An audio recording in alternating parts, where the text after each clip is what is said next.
Assalamualaikum warahmatullahi wabarakatuh. Selamat pagi atau siang atau malam kepada Pak Frendika dan teman-teman sekalian yang sedang menyaksikan video ini.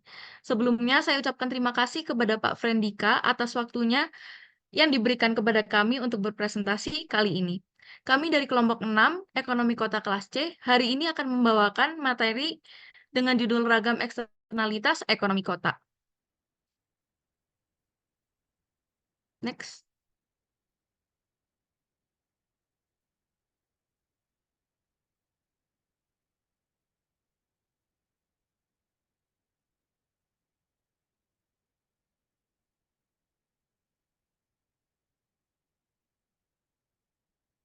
Perkenalkan, nama saya Anisatya Sabina dengan NRP 1062.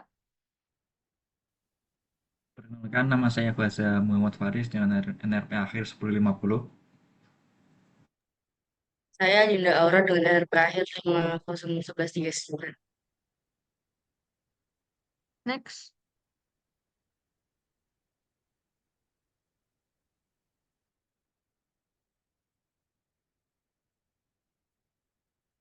Berikut adalah materi yang akan kita bawakan hari ini. Next.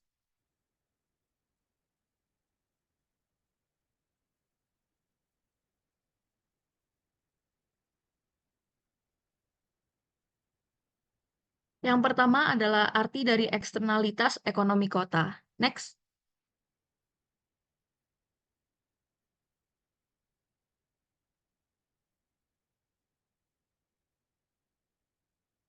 Jadi apa sih eksternalitas ekonomi kota itu?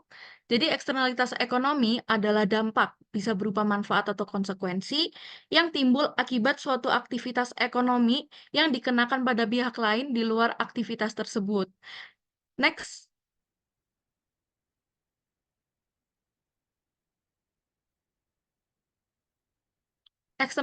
Eksternalitas ekonomi kota dapat dibagi menjadi dua. Yang pertama adalah negatif externality, yang maksudnya adalah aktivitas ekonomi yang menimbulkan kerugian yang tidak memberikan kompensasi kepada orang lain.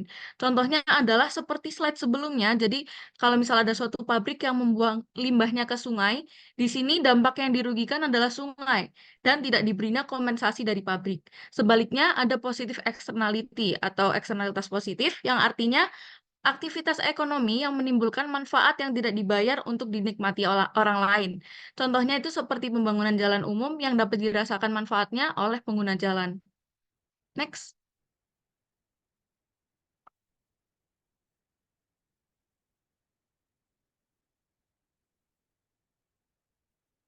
Selanjutnya adalah penyebab eksternalitas ekonomi kota. Yang pertama adalah keberadaan barang publik. Jadi barang publik adalah barang yang bebas dikonsumsi. Penggunaan barang yang bebas dikonsumsi ini cenderung semena-mena dan rentan menjadi penyebab eksternalitas kota karena tidak adanya rasa kepemilikan. Contohnya seperti pembuangan limbah ke sungai tadi. Sama halnya seperti pembangunan jalan raya dan lain-lain. Selanjutnya juga ada sumber daya milik bersama. Sumber daya milik bersama ini contohnya kayak udara, air, dan lain-lain, atau sumber daya yang dapat digunakan tanpa mengeluarkan biaya. Next.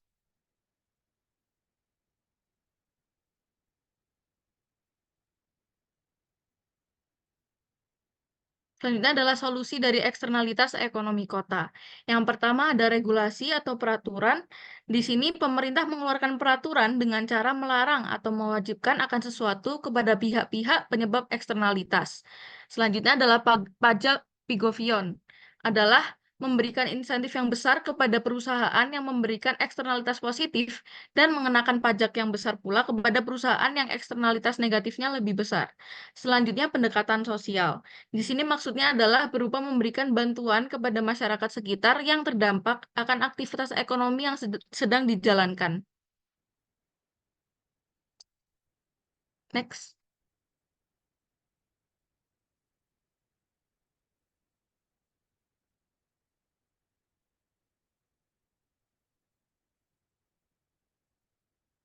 Selanjutnya adalah masalah dan tantangan pemenuhan kebutuhan dasar. Next.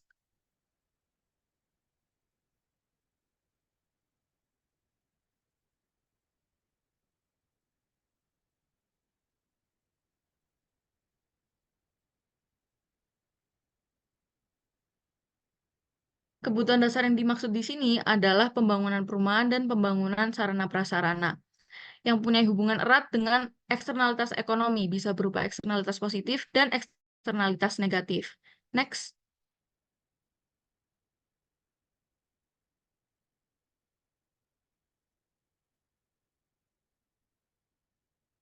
Yang pertama adalah eksternalitas ekonomi dalam aspek pembangunan perumahan. Di sini dapat dibagi menjadi dua, yaitu negatif externality yang bisa berupa alih tata guna lahan, ruang terbuka hijau semakin sempit, dan penurunan tingkat kualitas lingkungan. Untuk grafiknya sendiri, untuk eksternalitas negatif ini dilambangkan dengan bergesernya kurva penawaran ke kiri, atau peningkatan titik P atau price, dan pengurangan titik Q atau quantity. Dalam artian, harganya dinaikkan sebagai dampak dari penerapan pajak oleh pemerintah untuk menekan jumlah kuantitas yang dihasilkan. Nah, gap antara garis merah dan garis pink itu adalah bentuk kerugian yang perlu diinternalisasi dengan cara memberikan beban biaya kepada perusahaan untuk menangani dampak atau kerugian lingkungan yang mereka sebabkan. Selanjutnya untuk positive externality atau eksternalitas positif, contohnya pembangunan perumahan itu bisa mengstimulasi ekonomi, dapat menciptakan lapangan kerja, dan dapat meningkatkan akses pada fasilitas umum. Untuk grafiknya sendiri itu berbanding terbalik dengan grafik eksternalitas negatif, yaitu dilambangkan dengan penurunan titik P atau price dan pengurangan titik dan penambahan titik Q atau quantity. Dalam artian penekanan harga dengan bantuan subsidi pemerintah untuk memperbanyak jumlah kuantitas yang dihasilkan. Next.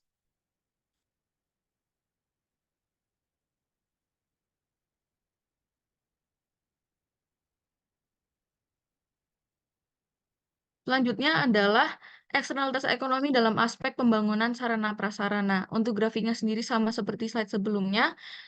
Untuk negatif eksternalitasnya sendiri untuk pembangunan sarana prasarana adalah berkurangnya lahan pertanian, berkurangnya RTH, dan rusaknya lingkungan hidup di sekitar pembangunan infrastruktur. Lalu untuk positif eksternalitinya adalah pengembangan wilayah, peningkatan aksesibilitas, dan peningkatan produktivitas esensial. Next.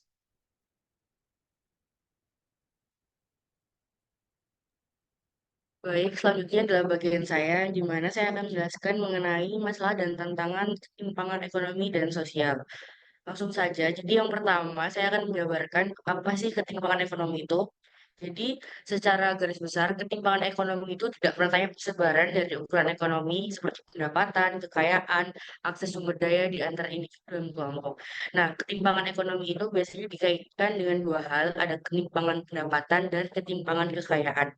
Kenapa ketimpangan ekonomi itu dikaitkan dengan dua hal ini, dua hal ketimpangan pendapatan dan kekayaan. Yang pertama, karena ketimpangan pendapatan merupakan salah satu bentuk ketimpangan ekonomi. Kemudian, ketimpangan ekonomi sering diukur dengan indikator pendapatan. Terus, ketimpangan pendapatan dapat menyebabkan ketimpangan kekayaan. Nah, tetapi enggak semua aspek itu ketimpangan kekayaan itu berhubungan erat dengan ketimpangan ekonomi. Jadi yang aspek yang paling berhubungan adalah ketimpangan pendapatan. Bedanya ketimpangan pendapatan dan kekayaan itu bisa dilihat bahwasanya kalau pendapatan itu berasal dari upah atau gaji, sedangkan kekayaan itu berasal dari kepemilikan akses pribadi. Terus di sini tertulis bahwa orang-orang yang memiliki tingkat pendapatan yang sama itu belum tentu memiliki kekayaan yang sama juga. Nah, bagaimana cara kita untuk mengukur ketimpangan ekonomi ini? Jadi ada dua hal yang digunakan untuk menghitung ketimpangan ekonomi. Yang pertama ada koefisien Gini dan kurva Lorenz. Nah, koefisien Gini ini adalah ukuran ketidakmerataan atau ketimpangan agregat atau secara keseluruhan yang angkanya berkisar antara 0 hingga 1. 0 merupakan pemerataan yang sempurna, sedangkan 1 merupakan ketimpangan yang sempurna. Nah, terus kurva Lorenz sendiri itu kurva pengeluaran kumulatif yang membandingkan distribusi dari suatu variabel tertentu. Kemudian, untuk menghitung rasio bidang yang terletak antara garis diagonal dan kurva Lorenz dibagi dengan luas separuh bidang di mana kurva Lorenz itu berada.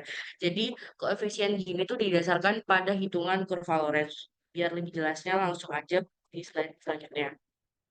Nah, di sini sudah ada grafik dari penghitungan ketimpangan ekonomi, yang dimana untuk yang Y ini yaitu kumulatif pendapatan, sedangkan untuk yang X ini merupakan persentase kumulatif penduduk. Nah, garis diagonal ini, O hingga E merupakan garis kemerataan sempurna. Semakin jauh jarak garis kurva Lorenz dari garis diagonal ini, semakin tinggi tingkat ketidakmerataannya. Kemudian, besarnya ketimpangan digambarkan sebagai daerah yang diarsir. Jadi, daerah yang diarsir ini merupakan besaran dari seberapa banyak ketimpangan ekonomi itu terjadi. Kemudian, suatu distribusi pendapatan makin merata jika nilai koefisien Gini mendekati nol. Seperti yang dijelaskan di awal bahwa nol merupakan tidak adaannya ketimpangan, sedangkan satu merupakan adanya ketimpangan yang sangat signifikan. Kemudian di sini sudah dijelaskan ada interpretasi dari koefisien Gini, bisa teman-teman baca sendiri.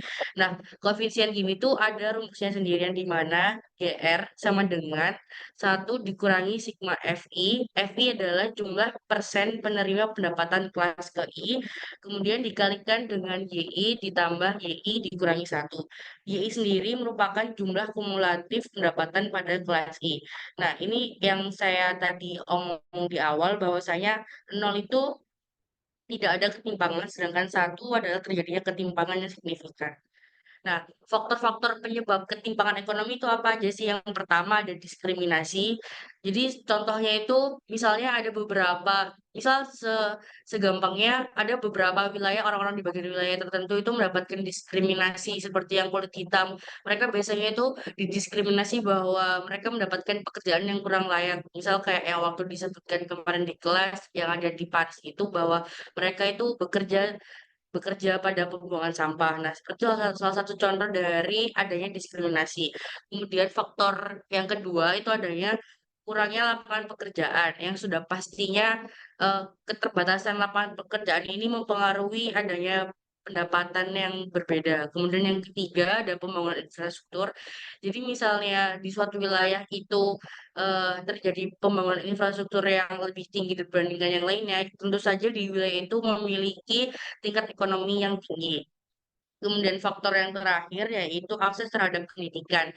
Kita semua tahu bahwasanya pendidikan itu adalah salah satu kunci yang bisa mendorong kita untuk mendapatkan tingkat pendapatan yang lebih tinggi. Kemudian konsekuensi dari adanya ketimpangan ekonomi itu di sini saya menuliskan beberapa hal. Yang pertama, peningkatan ketidakadilan sosial yang sudah pastinya itu terjadi. Kemudian yang kedua, ada keterbatasan akses ke layanan dasar, seperti orang-orang yang sulit untuk membayar, untuk membeli bensin, ibaratnya itu lebih sulit juga mereka untuk mengakses ke layanan dasar seperti ke puskesmas atau ke tempat-tempat RTH terdekat. Kemudian yang ketiga ada kemiskinan dan pengangguran. Terus ada ketidakstabilan politik dan sosial, yang terakhir ada tingginya kriminalitas.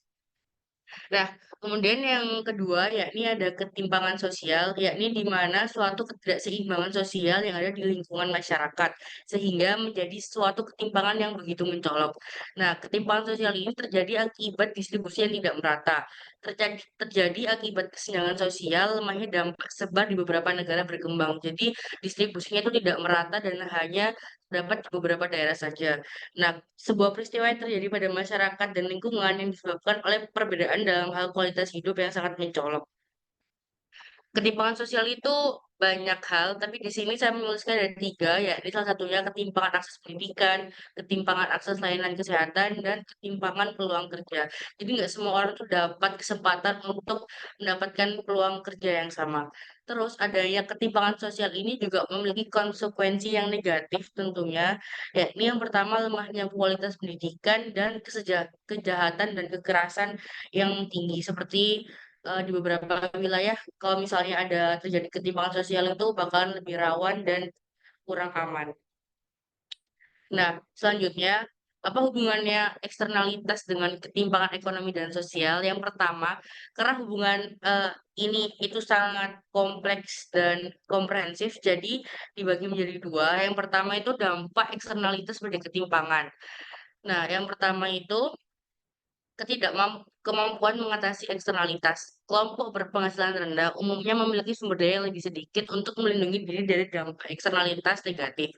Hal ini dapat memperparah ketimpangan dan membuat mereka lebih rentan terhadap konsekuensi negatif. Kemudian yang kedua, eksternalitas negatif memperparah ketimpangan. Aktivitas ekonomi yang menghasilkan eksternalitas negatif seperti polusi lingkungan pada industri seringkali berdampak lebih besar pada kelompok berpenghasilan rendah yang tinggal di dekat sumber pencemaran. Hal ini dapat memperparah ketimbangan kesehatan, akses ke sumber daya alam, dan kualitas hidup. Eksternalitas negatif dapat memperparah ketimpangan dan ketimpangan dapat membuat pengelolaan eksternalitas lebih sulit. Yang kedua, ada dampak ketimpangan pada eksternalitas. Ketimpangan kekuatan mempengaruhi dampak eksternalitas. Jadi, distribusi kekayaan dan kekuasaan yang tidak merata dapat mempengaruhi cara eksternalitas dikelola. Kelompok kaya dan berkuasa mungkin lebih mampu meloloskan diri dari tanggung jawab atas dampak negatif aktivitas mereka. Nah, sedangkan kelompok berpenghasilan rendah mungkin tidak memiliki suara yang cukup untuk memperjuangkan kepentingan mereka.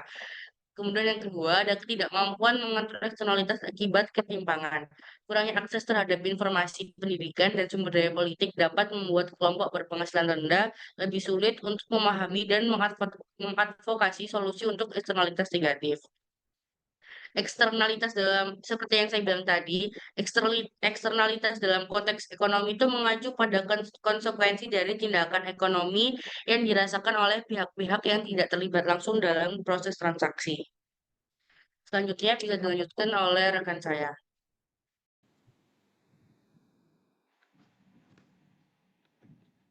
Bab yang keempat adalah masalah dan tantangan degradasi lingkungan. Next.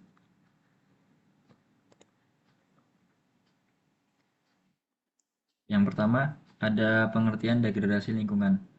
Pada intinya, degradasi lingkungan adalah menurunnya daya dukung lingkungan dan juga rusaknya komponen-komponen lingkungan. Artinya, lingkungan tidak lagi bisa menyediakan sumber daya alam dan jasa lingkungan yang dibutuhkan oleh manusia dan makhluk hidup lainnya dalam jumlah yang cukup. Kemudian komponen lingkungan seperti udara, air, tanah, flora, dan fauna mengalami kerusakan. Next.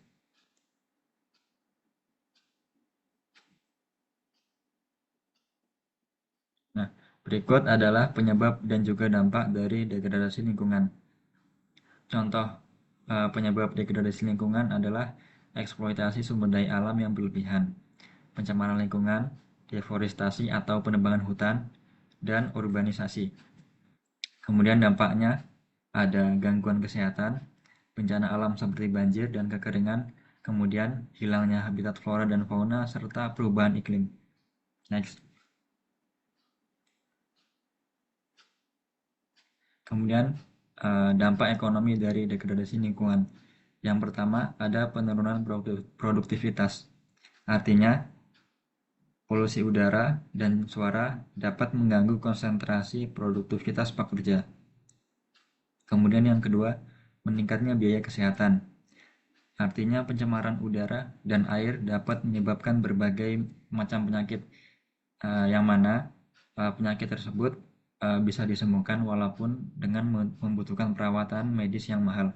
Kemudian pemerintah juga harus mengeluarkan biaya ekstra untuk menambah fasilitas kesehatan dan juga meningkatkan efektivitas pada fasilitas kesehatan tersebut. Kemudian ketiga, ada kerusakan infrastruktur. Banjir dan erosi akibat degradasi lingkungan dapat merusak infrastruktur seperti jalan, jembatan, dan bangunan yang membutuhkan biaya perbaikan dan juga pembangunan kembali yang besar. Yang keempat, ada penurunan nilai properti.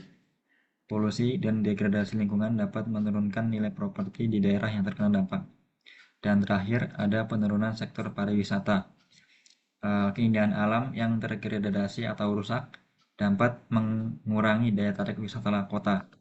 Kemudian juga berdampak pada pendapatan sektor ekonomi dan pariwisata. Next. Kemudian ini adalah hubungan eksternalitas ekonomi dan juga degradasi lingkungan. Slide sebelumnya.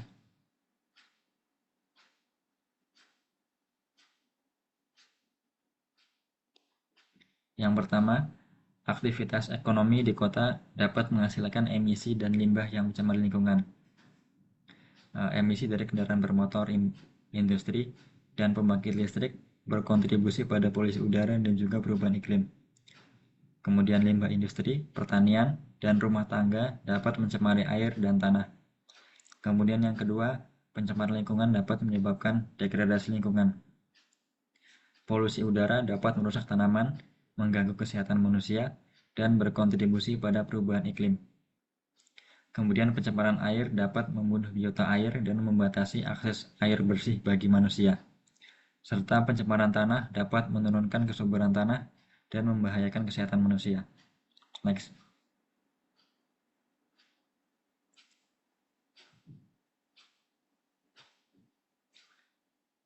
Kemudian eksternalitas ini selanjutnya degradasi lingkungan dapat menimbulkan eksternalitas negatif lainnya. Banjir dan erosi akibat degradasi tanah dapat merusak infrastruktur dan mengganggu aktivitas ekonomi. Kemudian penurunan kualitas udara dan air dapat menurunkan nilai properti dan mengurangi daya tarik wisata. Terakhir, eksternalitas negatif dari degradasi lingkungan dapat dirasakan oleh berbagai pihak. Contohnya penduduk kota, pemerintah, pembisnis, dan juga generasi masa depan. Next.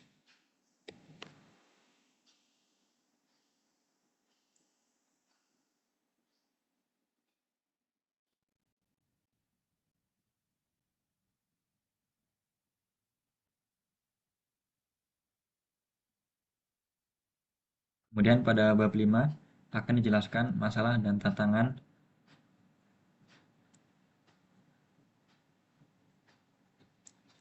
mohon maaf, sebelumnya masih ada satu bab lagi yang akan dibahas, yaitu tantangan dalam mengatasi masalah degradasi lingkungan. Slide sebelumnya.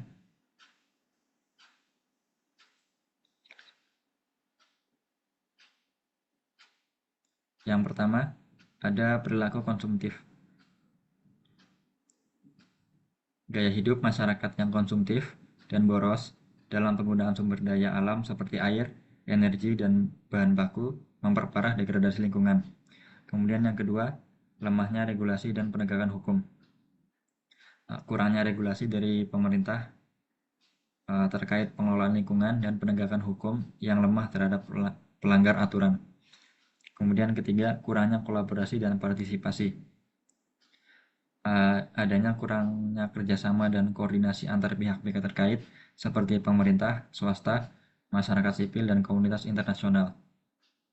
Yang keempat, ada kurangnya kesadaran dan pemahaman.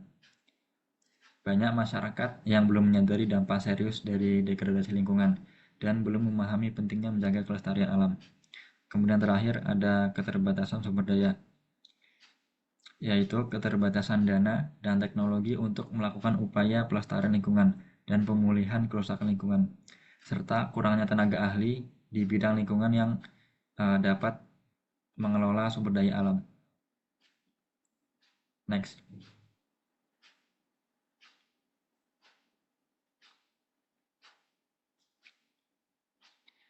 Pada bab 5 ini akan dijelaskan tentang masalah dan tantangan pemekaran kota.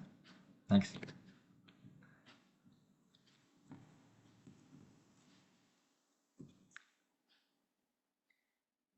Yang pertama ada eksternalitas positif pada pemekaran kota. Yang pertama ada perluasan pasar, yaitu meningkatnya permintaan barang dan jasa, membuka peluang bagi para pelaku usaha untuk memperluas pasar dan meningkatkan penjualan mereka. Kemudian munculnya industri dan usaha baru, menciptakan lapangan pekerjaan baru dan meningkatkan pertumbuhan ekonomi lokal. Yang kedua ada peningkatan aksesibilitas dan infrastruktur. Infrastruktur baru seperti jalan raya dapat memperlancar pergerakan sehingga meningkatkan efisiensi dan efektivitas kegiatan ekonomi. Infrastruktur yang memadai dapat meningkatkan daya tarik bagi investor untuk menanamkan modal di wilayah yang baru dimekarkan. Next.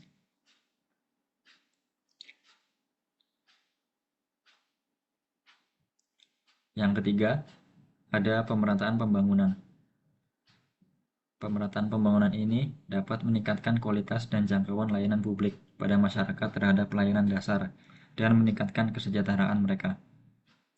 Kemudian membantu menjangkau wilayah yang sebelumnya tertinggal dalam hal akses infrastruktur seperti jalan raya, jembatan, jaringan listrik, dan air bersih.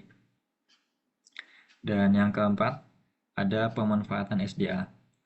Infrastruktur dan regulasi yang lebih memadai, sumber daya alam di wilayah tersebut dapat dimanfaatkan secara lebih optimal dan menghasilkan nilai ekonomi yang lebih tinggi. Kemudian pemerintah dapat merumuskan kebijakan dan program yang lebih tepat untuk mengelola sumber daya alam di wilayah yang dimekarkan secara berkelanjutan. Next.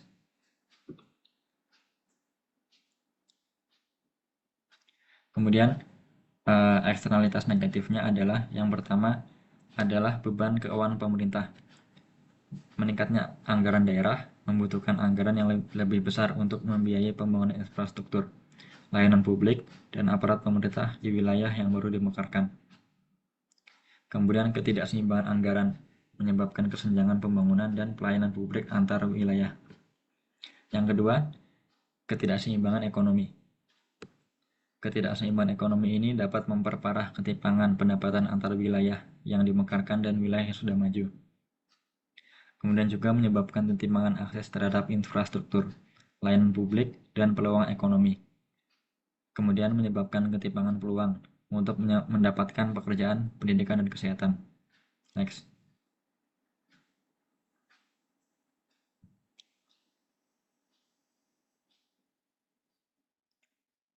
Yang ketiga, ada persaingan antar wilayah. Meningkatnya anggaran daerah membutuhkan anggaran yang besar untuk membiayai infrastruktur, layanan publik, dan aparat pemerintahan di wilayah yang baru dimekarkan. Ketidakseimbangan anggaran menyebabkan kesenjangan pembangunan dan pelayanan publik di antara wilayah. Kemudian terakhir ada kerusakan lingkungan. Eksploitasi sumber daya alam di wilayah yang dimekarkan dapat menyebabkan kerusakan lingkungan seperti deforestasi, pencemaran air, dan kerusakan habitat satwa liar. Kemudian kerusakan lingkungan juga meningkatkan emisi gas buang, limbah cair, dan sampah sehingga memperburuk kualitas udara dan air. Next.